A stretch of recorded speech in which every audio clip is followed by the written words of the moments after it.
മൂന്നാമത് Kerala state sambo championship September 22 ഞായറാഴ്ച Calicut University P T. Usha indoor സ്റ്റേഡിയത്തിൽ വെച്ച് നടക്കുമെന്ന് ഭാരവാഹികൾ പെരിന്തൽമണ്ണയിൽ വിളിച്ചു ചേർത്ത വാർത്താ സമ്മേളനത്തിൽ അറിയിച്ചു.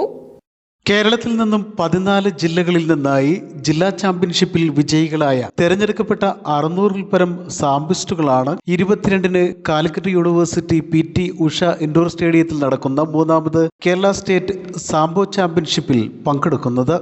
ഇത് നമ്മുടെ ജൂഡോ റെസ്ലിംഗ് ഒക്കെ വരുന്ന സമാനമായ രീതിയിലുള്ള ഒരു ആയോധന കലയാണ്. ഇത് ഒരു മൽപ്പിടുത്താണ് ഇതിന് ശരിക്കും വരുന്നത്. ഇപ്പം ഇന്നത്തെ കാലഘട്ടത്തിൽ സ്ത്രീകൾക്കും കുട്ടികൾക്കും എതിരെ നടക്കുന്ന അതിക്രമങ്ങൾക്കൊക്കെ വളരെ നല്ല രീതിയിലുള്ള ഒരു ഗെയിമായും കൊണ്ട് തന്നെ സ്കൂൾ തലങ്ങളിൽ വളരെ നല്ല രീതിയിൽ പ്രചാരം നേടിയിട്ടുണ്ട്. കേരളത്തിൽ ഈ ഗെയിം വന്നിട്ട് 3 വർഷമായിട്ടുള്ളൂ. നല്ല രീതിയിലുള്ള പ്രതികരണമാണ്. സംസ്ഥാന championship Calicut University physical education director V P. Zakir Hussain ഉദ്ഘാടനം ചെയ്യും. സംസ്ഥാന ജിംനാസ്റ്റിക് അസോസിയേഷൻ പ്രസിഡന്റും മലപ്പുറം ജില്ലാ ഒളിമ്പിക് അസോസിയേഷൻ പ്രസിഡന്റുമായ യു തിലകൻ മുഖ്യാതിഥിയായി പങ്കെടുക്കും. ഈ championship Calicut University physical director doctor Zakir Hussain sir inauguration ചെയ്യുന്നു.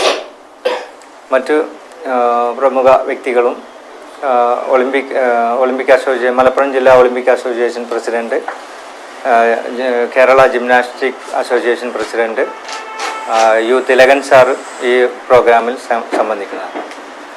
മറ്റു പ്രമുഖ വ്യക്തികളും ഈ ചാമ്പ്യൻഷിപ്പിൽ വരുന്നതാണ്. 14 ജില്ലകളിൽ നിന്നായി തിരഞ്ഞെടുക്കപ്പെട്ട 600-ൽ പരം സാംബിസ്റ്റുകൾ ഈ ചാമ്പ്യൻഷിപ്പിൽ അണിനിരക്കുന്നു.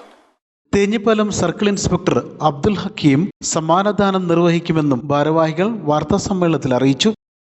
Kerala sambo association president N Abdul Latheef, program committee chairman ISK Muhammad Ali എന്നിവർ ഇതുമായി ബന്ധപ്പെട്ട് പെരിന്തൽമണ്ണയിൽ വിളിച്ചു ചേർത്ത വാർത്താ സമ്മേളനത്തിൽ പങ്കെടുത്തു.